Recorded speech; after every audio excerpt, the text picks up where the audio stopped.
Presque chaque jour, de gigantesques feux de forêt se déclenchent partout sur la planète. Ce phénomène naturel, c'est une force destructrice que rien ne semble pouvoir arrêter. Un hectare de pinède qui brûle, ça peut être l'équivalent de la puissance d'une centrale nucléaire.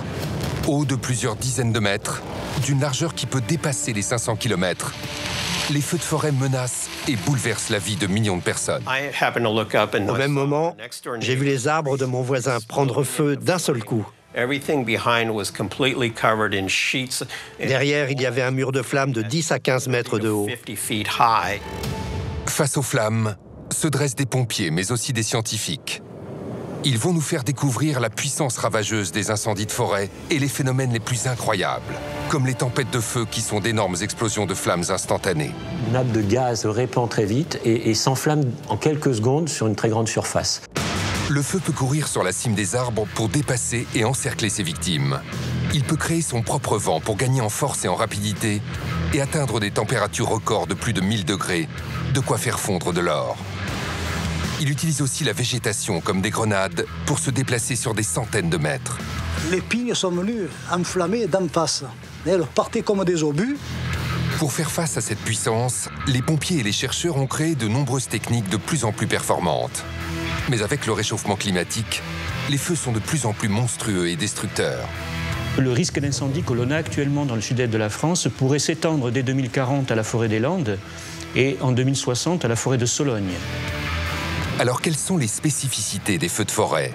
Quelles en sont les formes les plus extrêmes? Quels outils utilisent-ils pour gagner en puissance? Et surtout, que nous réserve l'avenir? Peut-on gagner la guerre contre les flammes? Pour le découvrir, aux États-Unis, nous étudierons les incendies géants avec le Station Fire, un feu qui a détruit un territoire aussi grand qu'un département. Alors, on est effectivement sur ce qu'on appelle des méga-feux, à la fois par leur dimension et par leur puissance. Et ces quelques grands feux qu'on appelle des méga-feux sont des feux qui dépassent les capacités d'intervention humaine. En France, nous verrons que certaines villes sont de plus en plus menacées par les flammes. Nous avons une zone où la nature englobe la totalité de la ville de Marseille. Il est extrêmement compliqué de défendre et les personnes et les biens dans ces zones périurbaines. Au Portugal, nous découvrirons un phénomène de plus en plus courant, les foyers multiples, ces feux du futur qui voient plusieurs centaines d'incendies ravager en même temps un territoire. Après, on est très vite impuissant parce qu'il y a tellement de choses qui brûlent par terre et tout que ça va très vite. Des flammes hautes comme des immeubles, des destructions totales sur des surfaces presque sans limite. Grâce à la science, découvrez tout sur les feux de forêt, au cœur des flammes.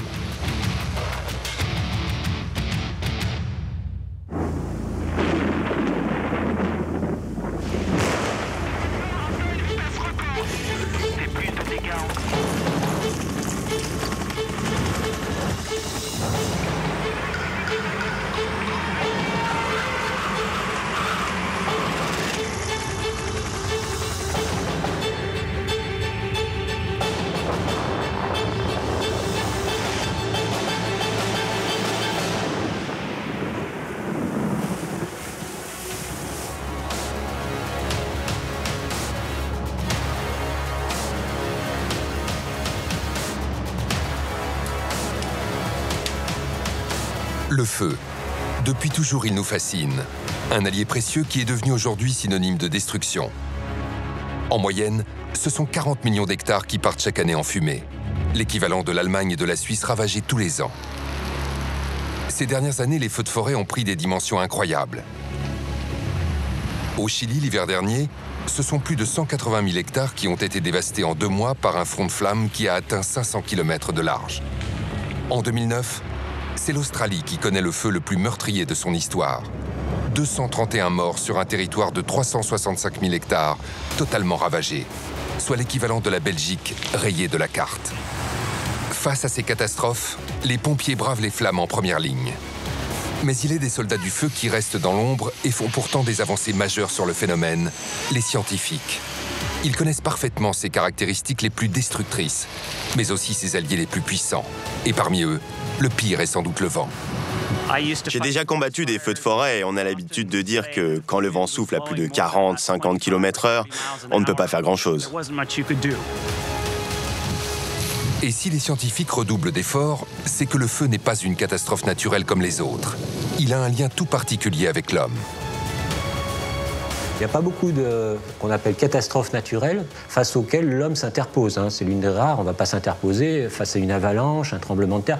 Là, sur le feu de forêt, l'homme a la prétention de s'interposer. Donc il est au cœur du dispositif, à l'amont en tant que responsable, et à l'aval pour corriger en quelque sorte ses fautes en luttant.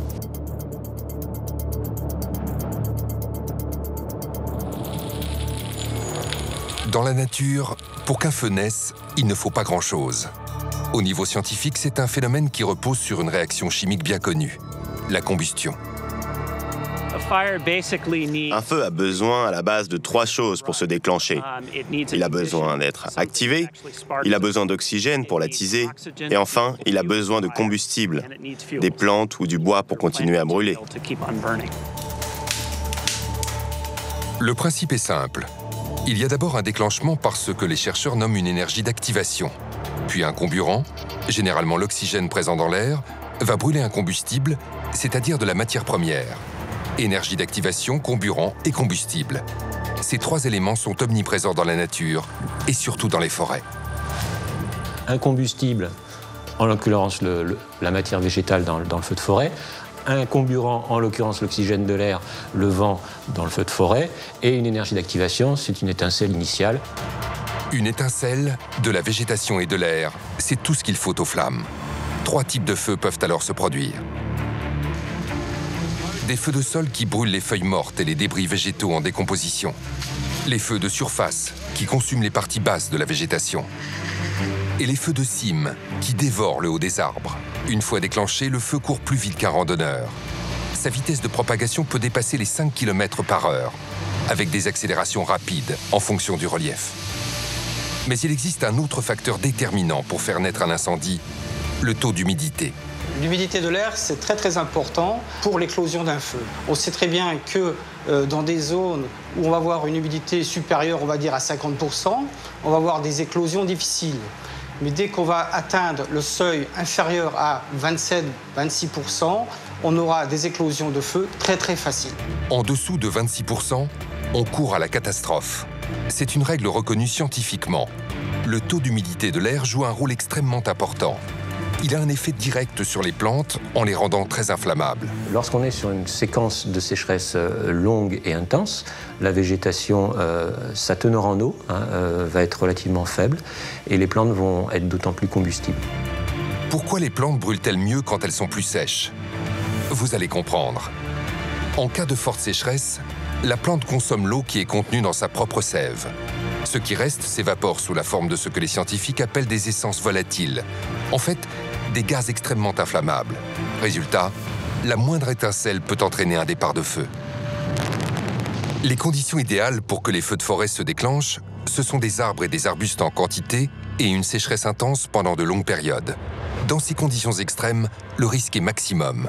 Et malheureusement, ce sont les conditions climatiques réunies sous un certain type de climat, le climat méditerranéen. Au printemps, l'été et même en automne, le climat méditerranéen se caractérise par une forte sécheresse et de très hautes températures. Cette chaleur et cette sécheresse, dans des zones où les forêts sont nombreuses, font du climat méditerranéen une véritable poudrière. Un type de climat que l'on retrouve dans des endroits bien précis du globe. Alors, c'est un climat dont le nom vient de la Méditerranée, donc les pays du pourtour méditerranéen. Mais on retrouve ce type de climat en Afrique du Sud, en Californie, une partie du Chili et une petite partie aussi de l'Australie. Des zones à haut risque qui existent presque sur tous les continents, aux 4 coins du globe. Et c'est en Californie que s'est déclenché l'un des pires feux de forêt de l'histoire des États-Unis, le Station Fire. Le Station Fire, c'est un record. C'est un record parce qu'on est sur le plus grand feu du comté de Los Angeles. Si une partie des États-Unis jouit du même climat que le sud de la France, ces forêts sont sans commune mesure. Elles recouvrent un territoire grand comme l'Europe. 80% de ces forêts se trouvent à l'ouest du pays. Et c'est là que les plus grands incendies ont lieu. Ils forment ce que les spécialistes appellent des méga-feux. Alors, on est effectivement sur ce qu'on appelle des méga-feux, à la fois par leur dimension et par leur puissance. Et ces quelques grands feux qu'on appelle des méga-feux sont des feux qui dépassent les capacités d'intervention humaine. L'appellation méga-feu est un terme purement scientifique. Pour être classé comme méga, un feu doit dépasser les 10 000 hectares, soit la taille de la ville de Paris. Ce phénomène est très rare en France, mais pas aux États-Unis. À l'échelle des gigantesques forêts américaines, ces incendies couvrent des territoires immenses et peuvent durer des mois. Pourtant, même dans ce pays de la démesure, le Station Fire de 2009 est un feu hors norme. Nous sommes ici au cœur de la forêt National Angel Forest, et pourtant nous sommes dans le comté de Los Angeles. On ne le croirait pas, mais on est à 45 minutes du centre de la mégalopole.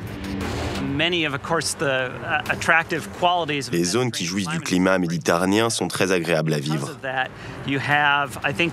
Résultat, rien que pour le bassin de Los Angeles, aujourd'hui, il y a environ 7 à 8 millions de personnes qui habitent dans des quartiers répartis au cœur de la végétation. 7 millions de personnes. C'est un tiers de la population de Los Angeles qui vit dans les forêts et les collines du nord de la ville. On est loin de l'image d'Épinal des autoroutes, des plages ou des quartiers couverts de buildings. C'est précisément pour vivre en pleine nature que Robert et Caroline sont venus s'installer en périphérie, au nord de la ville, à Big Tujunga. Aujourd'hui, il ne reste plus rien de la propriété du couple. Tout a commencé le 26 août 2009, à quelques kilomètres de là. C'était un mercredi. Le feu a commencé un peu plus loin dans les hauteurs, à environ 16 km vers l'autoroute qui traverse la forêt.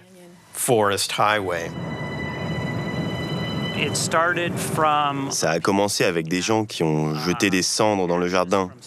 Et avec les conditions de chaleur et de sécheresse, le feu a débuté.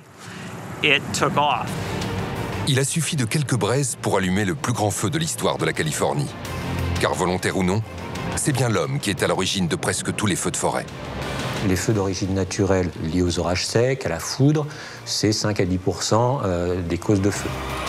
Le plus souvent, un feu débute au sol, dans la strate herbacée, et prend de l'ampleur au contact de la broussaille. Depuis les arbustes, les flammes atteignent facilement les branches basses, puis la cime des arbres. C'est ce qu'on appelle l'effet ascenseur. Au début, le Station Fire n'est pas très puissant. Les spécialistes ne sont pas inquiets. Ils pensent avoir l'incendie sous contrôle et décident de le laisser brûler. Au départ, le feu n'avait pas l'air terrible. La politique ici, c'est que si la menace n'est pas extrême, on le laisse brûler, car ça aide les écosystèmes. Cela peut choquer et pourtant, dans les pays anglo-saxons, la politique est de laisser faire le feu, car c'est bon pour certains écosystèmes. En fait, une grande partie des espèces de plantes méditerranéennes ne pourraient même pas se reproduire sans le feu. C'est par exemple le cas du pin d'Alep. Pour se reproduire, il doit disséminer ses graines qui sont contenues dans ses pommes de pin. Ces pommes sont scellées par de la résine et seul le feu leur permet de s'ouvrir. Les feux de forêt, comme tous les phénomènes naturels, ont une véritable utilité. Mais le problème, c'est qu'ils représentent aussi un risque énorme pour l'homme. C'est ce qui s'est passé en août 2009 à Los Angeles. Alors que le Station Fire n'est encore qu'un petit feu de broussailles, tout va déraper en quelques instants. Le problème, c'est que d'un coup, les conditions météo se sont mises à changer radicalement et le feu a littéralement explosé. À Los Angeles, pourquoi le petit feu de broussailles est-il devenu incontrôlable en quelques instants? À cause du pire allié du feu, le vent. Et pas n'importe lequel. En Californie, le plus dangereux s'appelle le Santa Ana. Le vent de Santa Ana arrive quand tout est sec et la température élevée, aux alentours de 40 degrés. Il vient de l'est, passe par-dessus la montagne et arrive sur la côte. C'est un vent très violent, 80 à 100 km/h. Le Santa Ana, c'est l'équivalent du Mistral chez nous, mais en pire, car il est très sec. Il vient tout droit du désert. Et le problème, c'est que la vitesse de propagation du feu est directement liée à celle du vent. Le sinistre progresse à 3% de la vitesse du vent. Donc effectivement, vous pouvez imaginer que pour un vent de 100 km/h, le feu peut se propager à 3000 mètres par heure. 3000 mètres, c'est 30 terrains de football en une heure. On comprend que ce jour-là, à Los Angeles, la puissance du feu a explosé très rapidement. Il va alors progresser vers l'ouest. Il a alors sauté par-dessus l'autoroute et il est venu dans notre direction, dans le canyon. Le feu va même réussir à traverser l'autoroute. Et c'est le vent qui est responsable, car il crée ce que les scientifiques appellent des sautes de feu. Le vent peut transporter des particules incandescentes qui vont pouvoir allumer des sautes de feu en avant du front de flamme principal. Transportés par le vent, des brindilles en flammes vont traverser la route et brûler la végétation de l'autre côté. Ces multiples sautes de feu sont autant de nouveaux fronts qu'il faut combattre avant qu'ils ne se développent. Les pompiers ne sont pas parvenus à les éteindre tous. Bien que la vitesse du vent faiblisse, le feu poursuit sa course folle. Et même avec ce vent qui tombe, les flammes se rapprochent de chez Robert et Caroline. En 2 jours, elles vont parcourir 30 km pour arriver en haut du canyon où vit le couple. Pourquoi une telle progression alors qu'il n'y a plus de vent ? Il n'y avait pas de vent. C'était juste un jour chaud comme les autres. Quand tout à coup, un vent de 25 km/h s'est mis à souffler depuis le bas du canyon. Ce qu'ont pu constater Robert et Caroline est un phénomène que les scientifiques connaissent bien. En fait, le feu génère son propre vent. Pour brûler, le feu cherche à consommer tout l'oxygène disponible. Il fait alors un appel d'air comme un aspirateur géant et crée ainsi son propre vent qui va alimenter les flammes. Il y a un phénomène d'aspiration de tout l'air frais alentour, et notamment devant le front de flamme, qui génère des vents au sol qui peuvent être vraiment importants. Une fois lancé, le feu n'a donc plus besoin de vent venu de l'extérieur pour progresser. Robert et Caroline ne mesurent pas tout de suite la gravité de la situation. Et alors que j'étais en train de charger la remorque avec nos affaires, un voisin est arrivé en courant et il m'a dit qu'il ne nous restait plus que 5 minutes.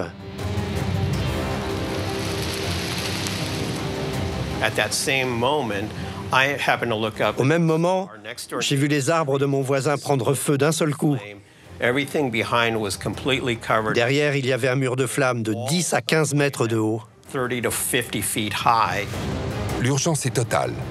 Le feu qui jusqu'alors courait au sol passe au sommet des arbres dans la canopée. C'est ce qu'on appelle un feu de cime. Quand ça arrive dans une forêt, c'est extrêmement dangereux, car le feu peut passer au-dessus de vous et vous dépasser. Les flammes courent d'arbre en arbre avec une puissance et une vitesse plus grandes, car elles peuvent se nourrir de l'énorme quantité de feuilles. Dès que le feu passe dans la strate arborée, devient un feu total, ce sont des feux qui ne sont plus contrôlables par les moyens humains. Pour le couple, il n'y a plus qu'une solution, la fuite. Robert et Caroline partent chacun dans leur voiture et se suivent. Quand tout à coup, Robert, qui est en tête, ne voit plus sa compagne dans le rétroviseur. J'étais complètement paniqué et je voulais sortir du camion pour voir ce qui se passait. Mais j'ai réalisé que si je sortais du camion, je prendrais sans doute feu. Et pour cause, la chaleur est terrible. En effet, en brûlant, les plantes typiques de la région dégagent des températures records. Quand des espèces classiques de broussailles prennent feu, elles peuvent atteindre une température de 200 à 300 degrés. Mais les espèces qui se sont développées avec le feu peuvent atteindre plus de 1000 degrés. 1000 degrés, c'est la température nécessaire pour faire fondre de l'or. Pourquoi une telle chaleur ? Les scientifiques ont découvert que ces plantes ont besoin du feu et contiennent des gaz hautement inflammables. Quand elles prennent feu, ces essences, appelées pyrophytes par les spécialistes, font monter le thermomètre jusqu'à 5 fois la température normale des incendies. Heureusement, Caroline rejoint rapidement son compagnon et il roule à tombeau ouvert au cœur des flammes. Au bout de quelques centaines de mètres, Robert et Caroline arrivent à sortir du canyon et laissent enfin le brasier derrière eux. Mais le bilan est catastrophique pour le couple et ses voisins. Pas moins de 50 maisons ont été détruites par les flammes. Presque toute la végétation est anéantie. Alors qu'est-ce qui explique un tel niveau de destruction ? La réponse est simple, mais pourtant surprenante. C'est en voulant limiter les risques à tout prix que les hommes ont créé les conditions pour que ces méga-incendies détruisent tout.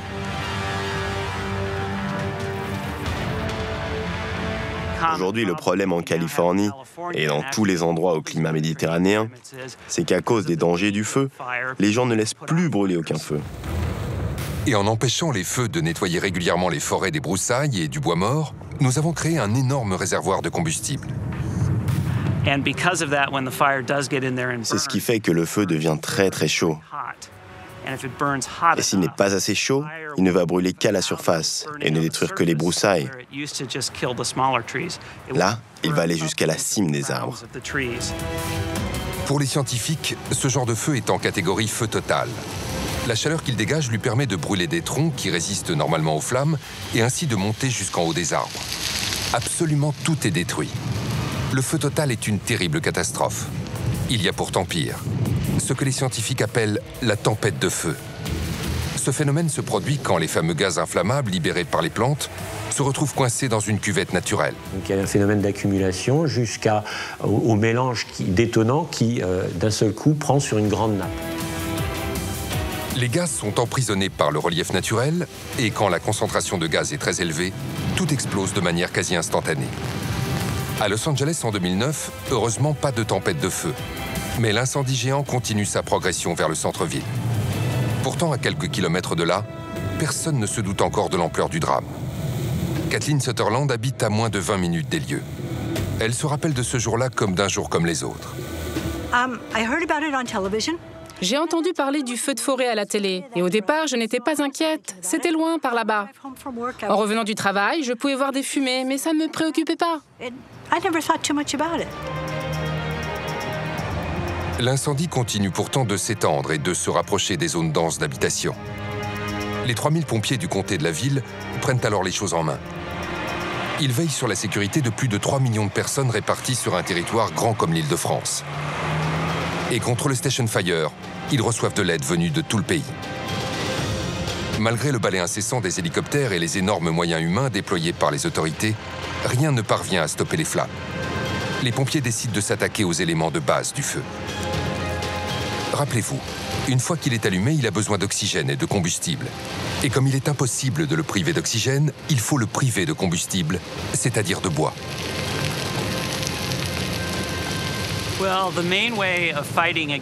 Le meilleur moyen de combattre le feu dans les milieux naturels, les forêts, c'est d'éliminer le combustible. Et pour y arriver, la meilleure façon, c'est de creuser des tranchées pour enlever la végétation tout autour du feu. Et pour être sûr que les tranchées sont assez larges pour éviter les sautes de feu, les pompiers américains utilisent des bulldozers. Ils vont même plus loin et allument eux-mêmes des incendies contre les flammes.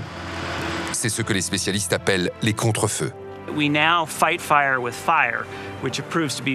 Aujourd'hui, on utilise le feu pour combattre le feu, et c'est très efficace. On va brûler doucement tout ce qui se trouve devant le feu, comme ça, quand il arrive, il n'a plus rien à brûler.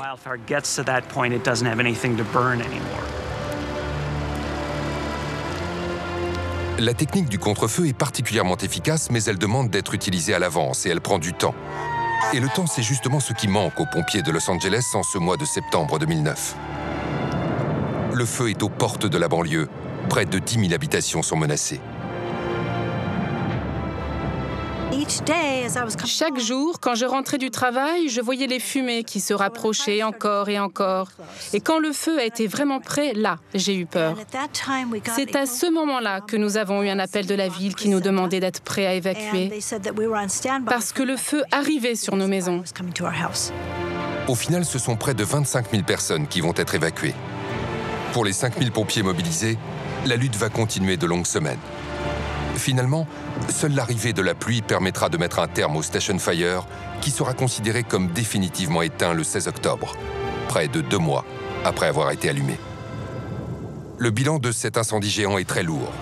Plus de 200 bâtiments détruits et un territoire de 65 000 hectares partis en fumée, l'équivalent d'un pays comme Singapour. Conséquence indirecte, la disparition de la végétation sur les collines autour de la ville va entraîner des glissements de terrain et des coulées de boue lors des pluies de l'hiver suivant. Voici pour les incendies géants en Californie. Mais que se passe-t-il quand un feu se déclenche en France? Si chez nous les feux sont courants l'été, ils sont beaucoup moins étendus que le Station Fire. Le Station Fire, la surface totale de ce feu, 65 000 hectares, c'est la plus grande surface jamais atteinte en France sur une saison feu complète. Les méga-incendies sont-ils possibles chez nous? Pour qu'un feu soit considéré comme méga, la plupart des spécialistes considèrent qu'il doit dépasser le seuil de 10 000 hectares. Ce n'est arrivé qu'une fois en France, en 1990, à Vidauban, dans le Var, où un feu de végétation a atteint 11 580 hectares. Pourtant, les spécialistes n'écartent pas cette possibilité. Loin de là. On dispose des forêts qui permettraient d'avoir à terme ce type de feu. Par exemple, la Corse est une île extrêmement combustible. Il n'est pas exclu qu'un incendie en Corse aille d'une côte à l'autre. Et si les méga-incendies ne semblent pas encore d'actualité, la France subit ces dernières années des feux de forêt particulièrement dangereux, car les flammes sont aux portes des villes.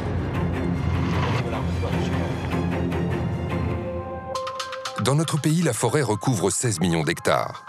Si seul un tiers est considéré par les scientifiques comme sensible au feu, cela représente quand même 10% de notre territoire. De plus, ce type de forêt est concentré dans une région, le sud-est. La capitale de cette région, c'est Marseille. La ville est la deuxième du pays avec 900 000 habitants. Elle est coincée entre plusieurs montagnes, nichée entre la mer et les forêts. Une situation exceptionnelle s'il n'y avait pas les feux de forêt. Fin juillet 2009, Marie Cansano habitait le quartier des Trois Ponts, à l'est de la ville. C'était un été normal. Hein. On a eu du beau temps, on a eu de la chaleur, on a eu de la pluie un peu, mais non... Le problème, c'est qu'un été normal à Marseille, en plein climat méditerranéen, c'est déjà une situation très dangereuse. Donc, le climat méditerranéen, c'est à la fois des températures importantes pendant la saison estivale et surtout une forte sécheresse. Une sécheresse qui dure pendant 2 ou 3 mois pendant la période estivale. Et durant l'été 2009, en 24 heures, tout va basculer. Le feu va se retrouver aux portes de la maison de Marie, un souvenir qu'elle n'effacera jamais de sa mémoire. On a peur, on a toujours peur. Dès que je vois un hélicoptère tourner autour de la maison et des alentours, je dis toujours il y a le feu quelque part, quoi. Hein. Le 22 juillet, à moins de 10 km de la ville, un incendie se déclenche dans le camp militaire de Carpiagne. C'est un tir lors d'un entraînement qui aurait allumé le feu. Au départ, ce ne sont que quelques broussailles en flammes. Mais l'été, dans cette région, la moindre étincelle peut déclencher une catastrophe. En plein été, on arrive à des températures supérieures à 30 degrés Celsius. L'humidité de l'air va être réduite à 15 voire 18%. Et puis, on a malheureusement également un vent qui va activer donc l'apport d'oxygène sur ce feu. Rappelez-vous, la situation devient dangereuse en dessous de 26% d'humidité. Alors, à moins de 20%, les conditions sont explosives. En effet, la sécheresse oblige les plantes à puiser dans leurs réserves d'eau pour survivre. Elles libèrent alors des gaz très inflammables. Pire, les plantes de la zone de Carpiagne sont très particulières. Ce n'est pas vraiment une forêt, mais une garrigue. Ce sont en général des arbustes et des herbes qui forment un ensemble de couches de végétation relativement basses. Ces plantes de la garrigue sont particulièrement bien adaptées au feu. Des broussailles et des arbustes, voilà ce qui compose la garrigue. Et pour brûler ces plantes, le feu a besoin de beaucoup moins d'énergie que pour brûler des arbres. C'est comme dans une cheminée. Le petit bois brûle plus facilement que les bûches. Le feu va donc beaucoup plus vite. Ce jour-là, à Carpiagne, le feu va parcourir 7 hectares en 1 heure. Et le pire, c'est que le vent souffle. L'été, le vent sur la Côte d'Azur, c'est le cauchemar des pompiers. Le capitaine de corvette Priol est marin-pompier pour la ville de Marseille. Ce fameux 22 juillet, c'est lui qui a pris le commandement des opérations. Le sinistre progresse à 3% de la vitesse du vent. Donc effectivement, vous pouvez imaginer que pour un vent de 100 km/h, le feu peut se propager à 3000 mètres par heure. Et 1 hectare de pinède qui brûle, ça peut être l'équivalent de la puissance d'une centrale nucléaire. Rappelez-vous, une fois le feu activé par une étincelle, c'est l'oxygène de l'air qui va brûler le combustible, c'est-à-dire la végétation. Plus il y a de vent, plus il y a d'air et d'oxygène, et plus vite les plantes sont dévorées. Et le pire, c'est qu'en juillet 2009, le vent qui souffle n'est pas le même que d'habitude. En règle générale, la ville de Marseille est soumise à un régime de Mistral, et ici nous avions un vent de sud-est, effectivement, donc ce type de feu, nous l'avions jamais rencontré. Le Mistral, c'est un vent qui peut atteindre des vitesses hallucinantes et rendre le feu incontrôlable. Pourtant, pour les pompiers, le fait que ce ne soit pas lui qui souffle le 22 juillet 2009 est tout sauf une bonne nouvelle. Car le Mistral est un vent du nord-ouest, et ce jour-là, le vent souffle exactement à l'opposé. En clair, plutôt que d'écarter le feu de Marseille, il le ramène vers la ville et ses centaines de milliers d'habitants. Si les flammes atteignent la cité, la catastrophe prendra des proportions cataclysmiques. Pour les pompiers sur le terrain, l'enjeu et la pression sont énormes. De plus, la situation est très dangereuse. Le relief rend les déplacements très difficiles. Le vent et la végétation sèche de la garrigue permettent aux flammes de se déchaîner. Le feu explose. Il se déplace si vite que souvent les pompiers vont reculer, car c'est trop dangereux de rester dans ces conditions. La situation est d'autant plus périlleuse que le feu ne va pas que dans une direction. Il s'élargit tout en avançant. À chaque instant, les pompiers risquent d'être encerclés par les flammes. Le feu, c'est pas un point qui se déplace comme un homme à une vitesse qui peut sembler relativement raisonnable, mais c'est un front qui s'étend, avec une tête de feu qui va relativement vite, mais aussi des flancs qui s'élargissent. L'incendie se déplace dans le sens du vent. C'est le vent qui donne sa direction générale au front de flammes. De plus, comme le feu se nourrit des plantes qu'il brûle, il va partout où il trouve de quoi s'alimenter. Résultat, même s'il va plus vite au niveau de la tête, il se développe aussi sur les côtés, au niveau de ses flancs. Si les pompiers arrivent à contenir le front des flammes, à l'avant du feu, les flancs peuvent continuer à avancer et les dépasser. Sur le terrain, les pompiers doivent donc faire attention à ne pas être pris en tenaille. Et ce jour-là, ils perdent du terrain. Pour le capitaine Priol, pas question cependant de baisser les bras. Il faut protéger Marseille coûte que coûte. Il va alors faire appel à un soutien de poids, les moyens aériens. Dès le départ, la base de la sécurité civile la plus proche a été prévenue. Olivier Le Chevalier est un pilote chevronné qui comptabilise plus de 1000 missions feu. C'est lui qui dirigeait l'action aérienne contre le feu de Carpiagne depuis son Canadair. Dès le départ, c'est une course contre la montre, puisque quand le feu est vraiment établi à cause des facteurs aggravants, l'hygrométrie, la force du vent, la température, la sécheresse, eh bien, c'est tellement puissant que nos moyens, même si on avait double ou triple moyen, on ne pourrait pas l'éteindre. Tout est une question de timing. Chaque minute compte dans la lutte contre le feu. Votre panière à papier prend feu, avec un seau de 10 litres, vous allez l'éteindre. Maintenant, si la panière à papier a mis le feu au rideau et puis à toute la maison, c'est plus 10 litres qu'il va falloir. Dans le massif de Carpiagne, la lutte aérienne s'engage. Les Canadair ne se contentent pas de larguer leurs 6000 litres d'eau pour éteindre le feu.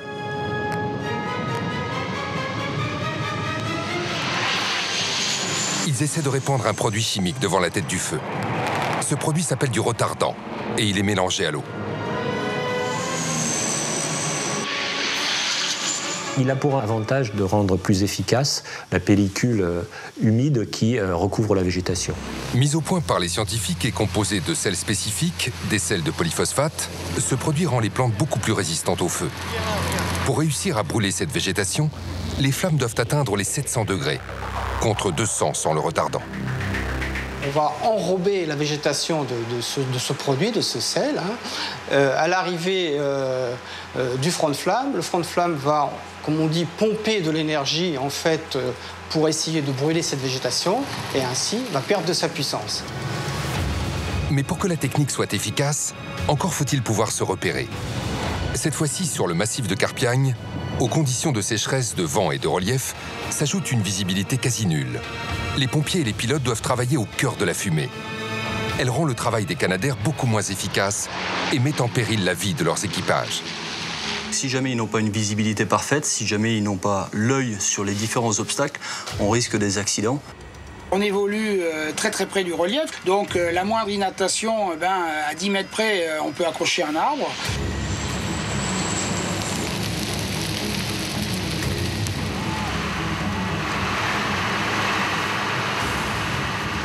D'autant qu'à haute dose, la fumée générée par un feu de forêt peut être toxique, car elle contient du monoxyde de carbone, des vapeurs et des gaz irritants. Conséquence, la fumée désoriente très vite et peut rapidement causer des malaises et des asphyxies graves. Alors que les flammes se rapprochent dangereusement de la ville, il n'est plus question d'utiliser les avions bombardiers d'eau pour ne pas blesser les habitants. Plus d'avions, alors que le feu est aux portes de Marseille.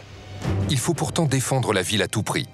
Le capitaine Priol décide de repositionner ses hommes autour des premières habitations qui risquent d'être atteintes. Il est 18h. Le feu arrive au niveau du quartier de la Val-Barrel, puis redescend en longeant les limites de la ville. Au plus fort de la crise, 1000 hommes et 300 engins sont mobilisés, car selon les spécialistes, plusieurs zones pourraient être touchées en même temps. Les habitants sont pris par surprise.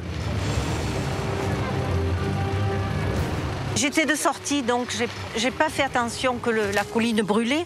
C'est quand j'ai vu le feu en haut de la butte que j'ai compris qu'il y avait le feu qui arrivait sur les 3 ponts. Le quartier des 3 ponts, c'est ça. Des falaises recouvertes de végétation qui surplombent des rues étroites et une population très concentrée. Les pompiers arrivent, mais pour eux, la tâche est complexe. Les camions ont du mal à circuler et les sources d'eau sont peu nombreuses. Le feu descendait sur les maisons, donc on s'est mis en position de protection avec des lances. On se met en appui sur les maisons pour se protéger nous aussi, parce qu'on ne va pas s'exposer dans la pinade avec des flammes qui descendaient rapidement. En arrosant les flammes, les pompiers cherchent à exploiter 2 phénomènes scientifiques. Ils cherchent d'abord à faire baisser la température du feu, car en dessous de 300 degrés, le bois ne brûle pas. Pour ça, ils projettent de l'eau le plus largement possible. Le second phénomène scientifique est encore plus étonnant. La chaleur transforme l'eau en vapeur d'eau. Et cette vapeur, qui est un gaz, va prendre la place de l'oxygène. Et sans oxygène, le feu ne peut plus brûler. Cette technique est très efficace, car un seul litre d'eau porté à une chaleur de 100 degrés produit 1700 litres de vapeur d'eau. Mais pour que cela fonctionne, encore faut-il avoir de l'eau en quantité, ce qui n'est malheureusement pas le cas dans le quartier des 3 ponts. À Marseille, les heures passent. L'incendie ne faiblit pas. Les soldats du feu luttent pas à pas. On retient son souffle. On évite de respirer tellement on a peur.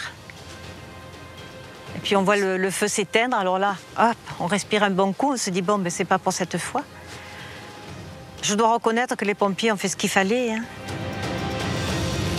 Si les pompiers n'arrivent pas à éteindre le feu, au moins arrivent-ils à le canaliser et à l'empêcher de réduire en cendres le quartier des 3 ponts. Le feu va s'arrêter à 50 cm de la maison de Marie. Mais la lutte n'est pas terminée. Malgré la tombée de la nuit, la météo ne s'arrange pas. Alors en général, à ce moment-là, on a des conditions météorologiques qui deviennent plus clémentes avec la tombée du soleil, la température baisse et souvent on a l'humidité de l'air qui réaugmente un petit peu et parfois le vent qui baisse, mais ce n'est pas toujours le cas. En cette fin juillet 2009, contrairement aux prévisions, le vent va faire exactement l'inverse. Il a eu la particularité d'être au niveau de 13 heures aux environs de 40 km/h et ensuite pendant la nuit, alors qu'en règle générale, le vent a tendance à se calmer. Là, il s'est renforcé. Le danger s'accroît pour les pompiers qui ne disposent plus de moyens aériens et ont une visibilité très réduite. Le vent, lui, est de plus en plus fort et le feu se déchaîne. L'incendie continue sa course folle en direction du quartier de la Panouse. Et c'est là qu'il va faire le plus de dégâts. Il est près de 2 heures du matin. L'incendie fait rage sur le versant qui fait face au quartier. Un versant couvert de pins. Or, le pin a un comportement très particulier en cas d'incendie. Un comportement qui en fait un allié très efficace pour le feu. Le pin est un client de choix pour le feu, parce qu'en été, en fait, sa teneur en eau est très faible, donc il est très combustible. Mais également, on observe le long de son tronc des coulées de résine très inflammables. Et le courant de voir le feu monter, j'allais dire, dans l'arbre, grâce à cette résine. Le pin est une espèce qui s'est développée avec l'aide du feu. Il l'utilise pour répandre ses graines contenues dans les pommes de pin appelées aussi pignes. En fait, les pignes sont scellées par de la résine très inflammable. Sous l'action de la chaleur, les scientifiques ont découvert qu'elles explosent en s'ouvrant afin de répandre les fameuses graines sur une grande étendue. Les pines de pin, quand ils vont s'enflammer, souvent ces pines vont éclater et vont être projetées alors à des dizaines, voire des centaines de mètres. Dans la nuit du 22 au 23 juillet 2009, c'est exactement ce qui est arrivé pour les colonnas. Les pignes sont venues enflammer d'en face. Elles partaient comme des obus. Alors c'est rentré, ça, bon, d'abord une, puis deux. La maison ne s'est pas enflammée tout de suite, puisque des voisins nous ont dit « on a d'abord vu sortir de la fumée de chez vous ». La maison des colonnas faisait face à la forêt de pins. Les pignes ont été projetées avec une telle force qu'elles sont entrées facilement chez eux. J'avais une véranda ici avec une baie vitrée. C'était pas des doubles vitrages, c'était des vitres simples. Hein. Bon, c'était facile de passer à travers, et avec les tapis, les meubles, tout ça. Oui, tout.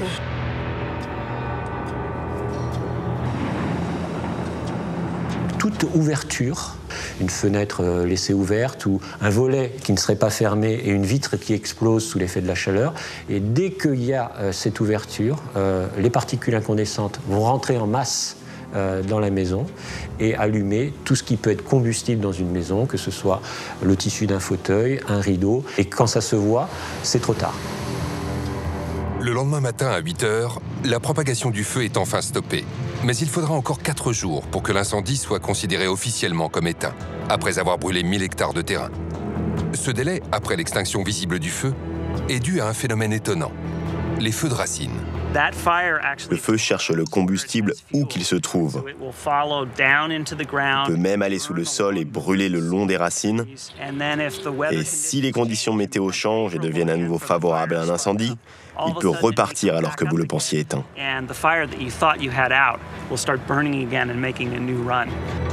Une fois éteint, le feu laisse derrière lui des troncs carbonisés et des branches roussies par les flammes.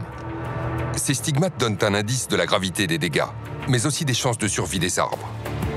Car certaines espèces ont développé des morphologies particulières pour résister aux incendies. Avec son écorce très épaisse, le chêne-liège protège de la chaleur les tissus vivants de son tronc.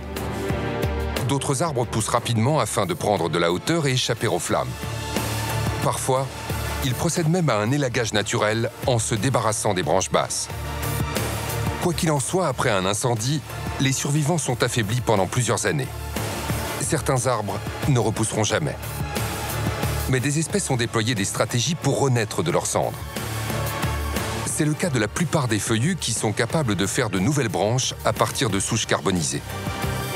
Quant à la majorité des résineux, ils se régénèrent lorsque les graines qu'ils ont libérées germent après un feu. Pour le couple Colonna, cet incendie est une catastrophe. Mais le sinistre aurait pu être bien plus grand. Les pompiers ont réussi une opération exemplaire en protégeant Marseille des flammes. Mais malheureusement, des villes mises en danger par des incendies, cela risque d'être de plus en plus fréquent. Les incendies géants font des dégâts de plus en plus importants aux 4 coins de la planète. Pour demain, les scientifiques tirent la sonnette d'alarme. Pourquoi les feux de forêt sont-ils de plus en plus grands et destructeurs? Que nous réserve l'avenir? Pour les spécialistes, l'évolution prévisible de ces catastrophes peut déjà s'observer dans un pays européen, le Portugal. Au Portugal, on est déjà dans un phénomène qui est l'étape d'après, qu'on connaîtra peut-être, je n'espère pas, mais peut-être en France dans les années à venir, qui est ce phénomène de grands feux simultanés. Quand on regarde les images satellitaires de ces dates, on voit plusieurs colonnes de fumée, visites de satellites, qui partent du Portugal continental et qui vont jusque assez loin sur l'océan Atlantique. C'est vraiment impressionnant.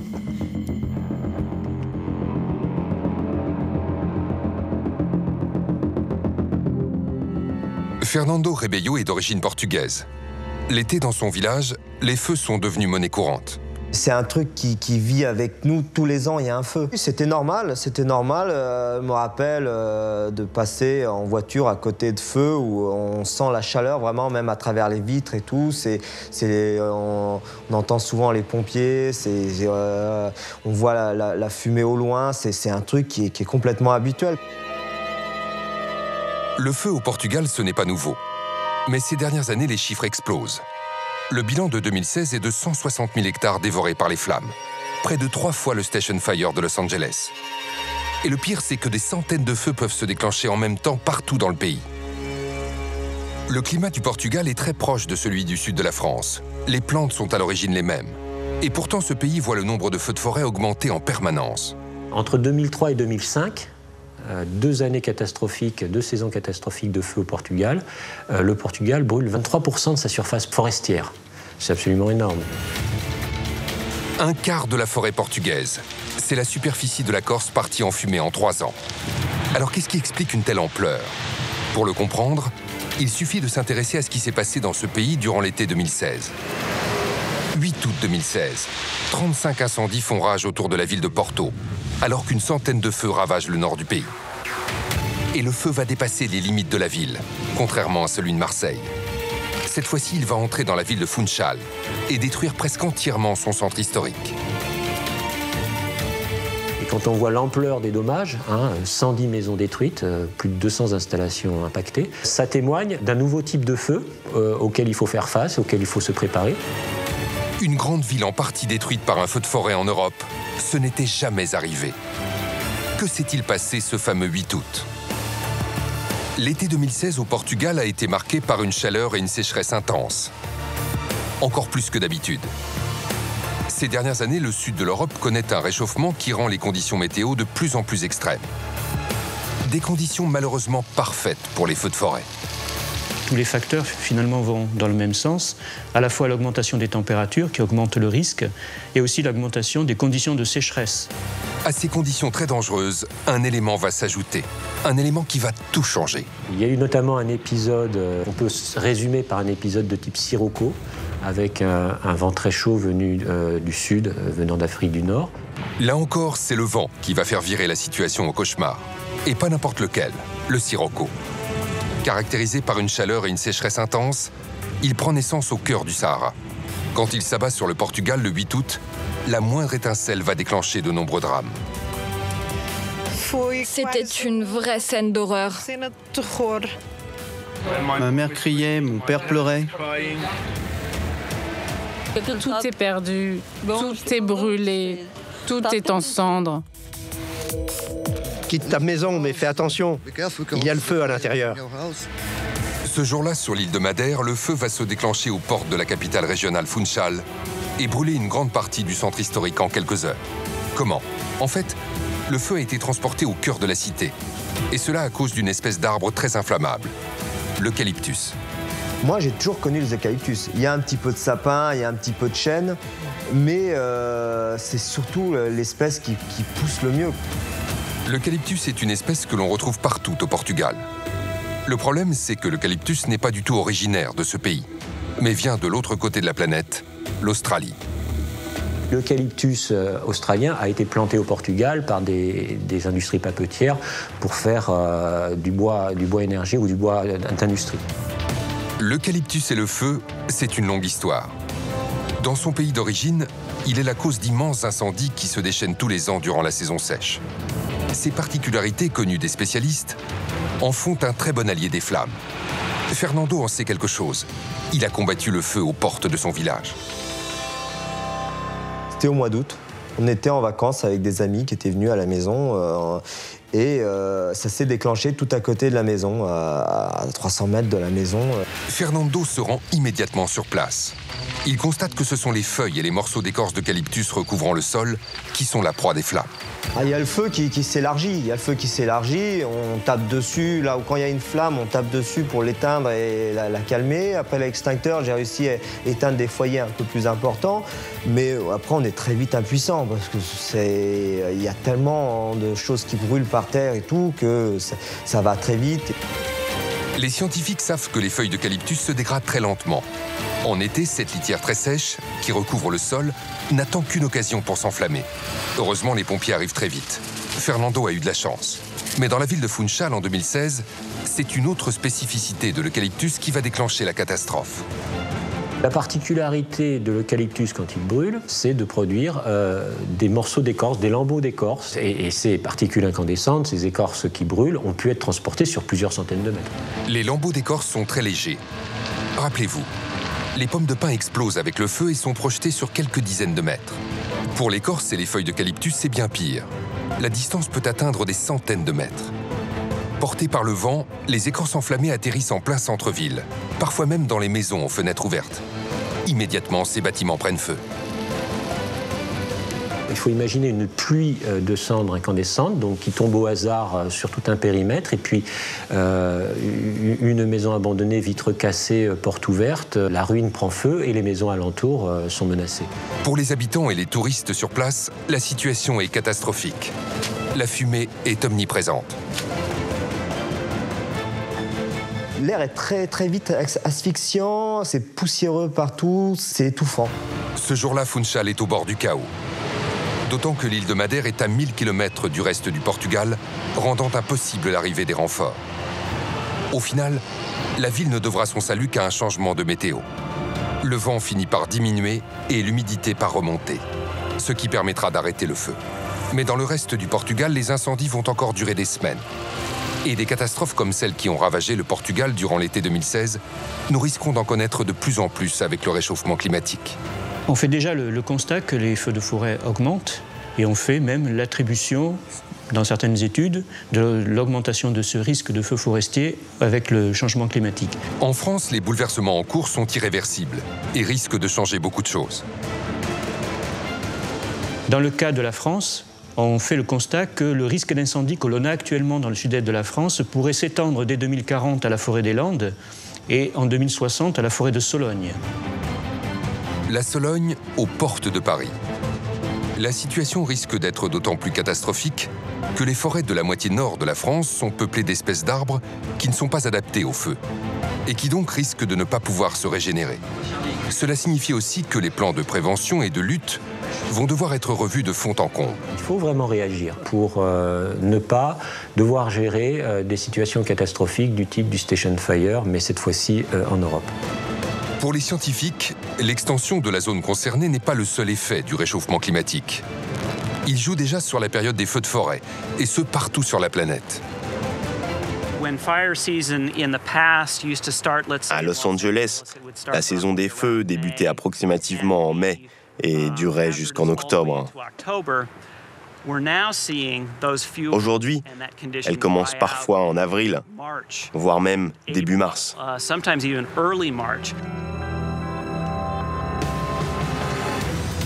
Déjà ces dernières années, le nombre de feux de forêt a fortement augmenté, à tel point qu'il serait, selon certaines études, responsable de 20% des émissions de gaz à effet de serre.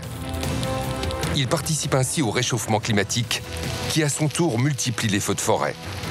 Un autre cycle s'est mis en route, qui n'a plus rien de naturel.